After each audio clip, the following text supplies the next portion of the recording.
Hey everyone, welcome back. Today, we're diving into the world of online money making. Whether you're looking for a side hustle or to build a full-time income, there are so many ways to make money online. Let's explore a few popular options, starting with the basics.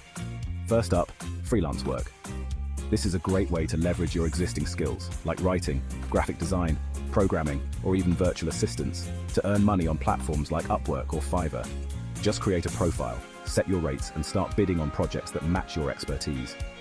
If you love creating content, platforms like YouTube, TikTok, or Instagram can be lucrative. Share your knowledge, hobbies, or even just your daily life. Once you build a following, you can earn money through ads, sponsorships, or even selling merchandise. Blogging is another great way to monetize your passion. Write informative articles on topics you're knowledgeable about, and use affiliate links to earn commissions when people buy products through your blog. Do you have a unique skill set? Create an online course and sell it on platforms like Udemy or Skillshare.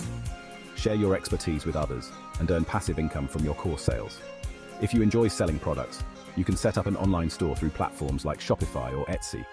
Sell handmade crafts, vintage finds, or even dropship products directly from suppliers. Remember, building a successful online income takes time and effort, but with the right strategy and dedication, you can definitely make it work. What's your favorite way to earn money online? Share in the comments below.